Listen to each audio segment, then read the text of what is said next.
Ladies and gentlemen, we have a big matchup this afternoon. It is the Beltway Bowl featuring the Baltimore Ravens and the Washington Commanders. I almost called them the Redskins. I forgot their names.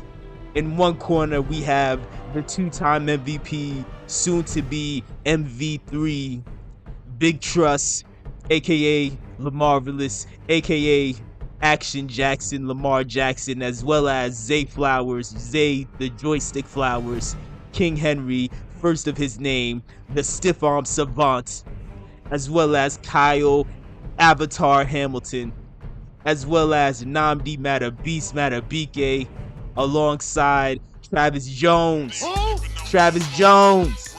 Travis Jones. Travis Jones. And rounding out the star-studded lineup, of course, is Isaiah Like That Likely. And in the other corner, we have the rookie phenom, Jayden Daniels, the Slim Reaper, the great hope of DC, whatever you want to call him, alongside Scary Terry McLaurin, Deron Major Payne, the Zone Hawk Bobby B. Wags Wagner, as well as Frankie Louvu. And this, by many people, is projected to be the game of the week. Are you ready? Let's get ready to rumble! It's here, you here. I'm a Raven. It's on. All year, every year.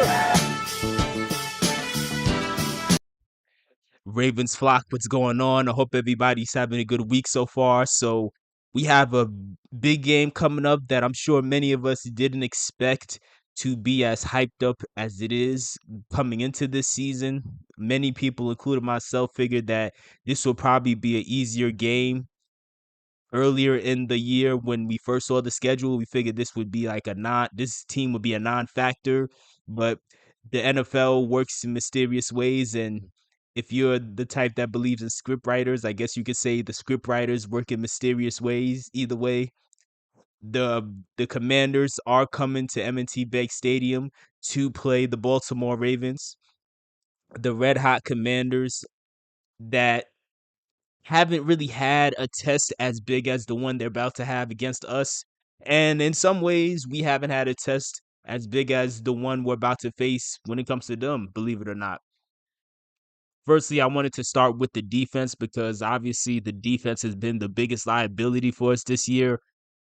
The Ravens defense so far this year has allowed opponents to score on 66% of their trips. Like in any time our opponents are in the red zone, they score 66% of the time, which is a very scary stat to see.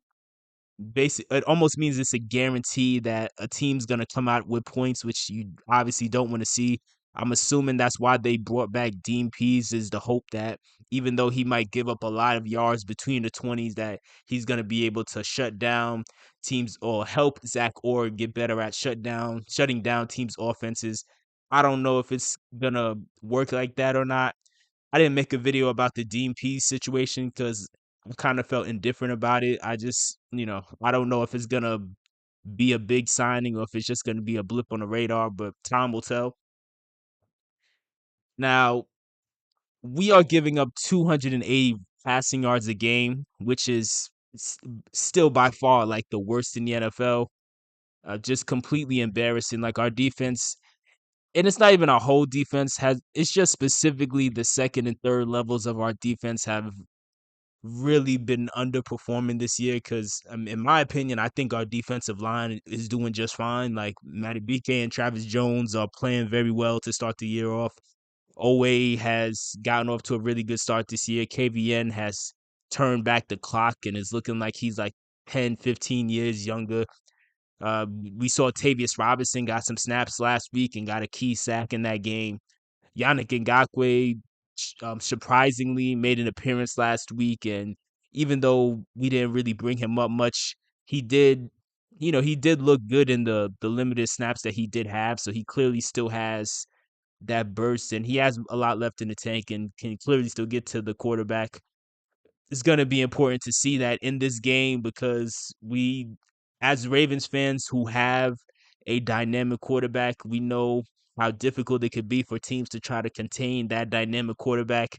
And that's the same issue we're going to deal with when facing Jayden Daniels. He's off to as good of a start as you could possibly want. He's obviously, without a shadow of a doubt, he's going to win Offensive Rookie of the Year.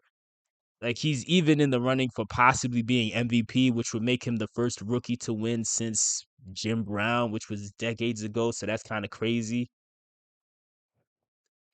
I'm interested to see how our defense handles their running attack.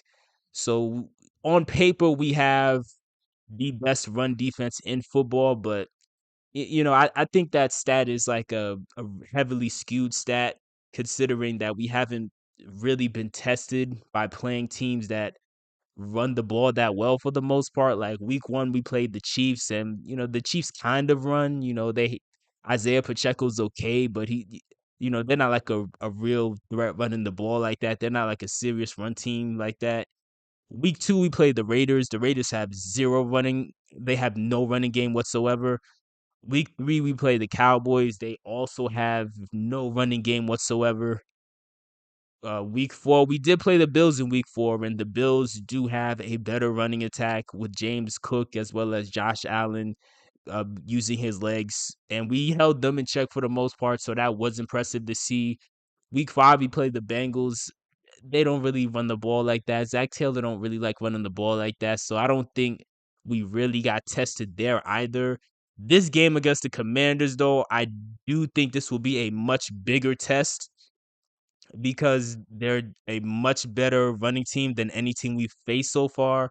They're averaging 178 rushing yards per game right now, which is like, I believe, like second or third in the entire NFL behind us and like maybe one other team.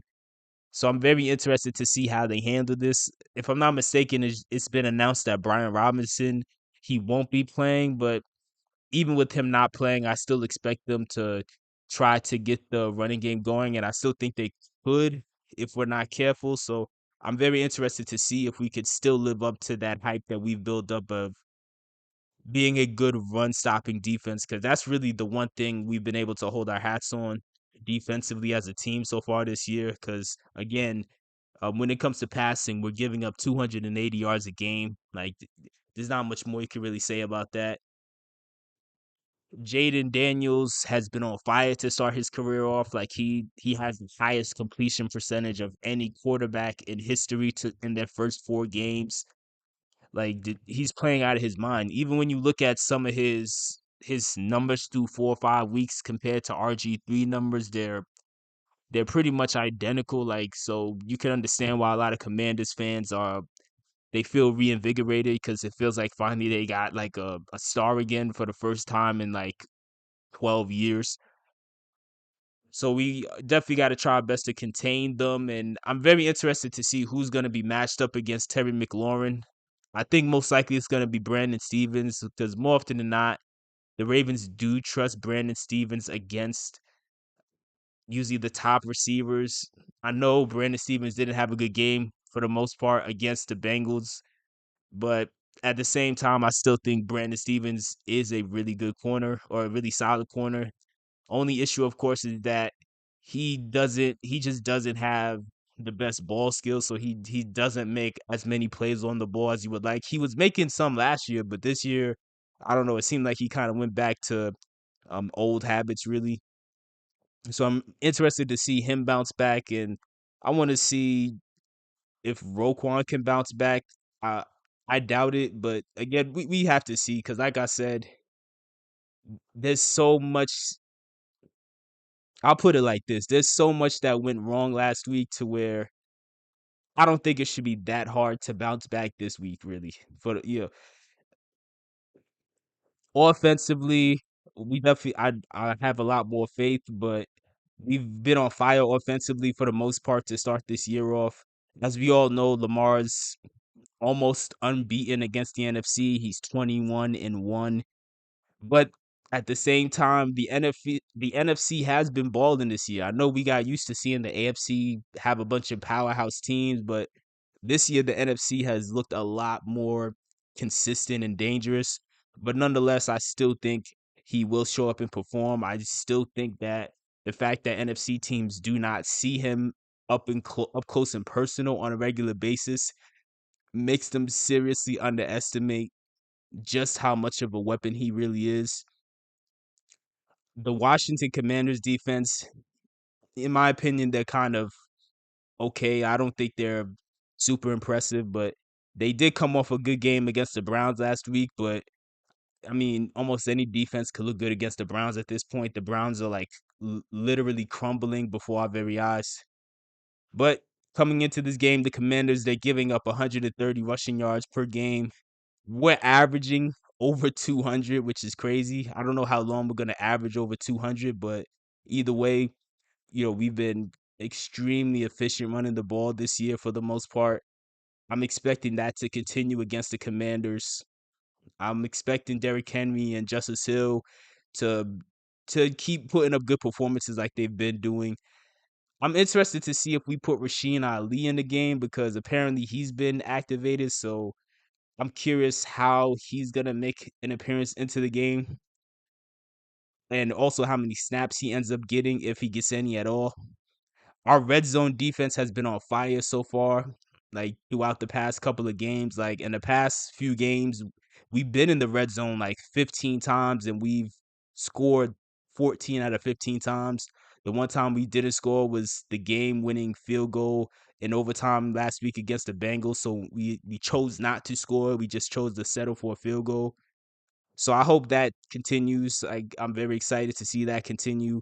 I know a lot of people are mad that this game isn't a primetime game, but I can't blame CBS for wanting to keep this game and not wanting to let them flex it because I imagine the ratings for this game are going to be extremely high and it makes sense that they would put up a fight to not want to just let the NFL switch this to like NBC or whatever, but all in all, I still think we stand a good chance in this game. Obviously, I think this is going to allow us to really have a bounce back game in certain areas where we fell short last week against the Bengals. Even though we balled out against the Bengals overall, mainly defensively, we just looked a mess. So I'm hoping that this game could be a bounce back game for that, and we really just make another statement, continue to win the streak going. But let me know what your thoughts are in the comment section below.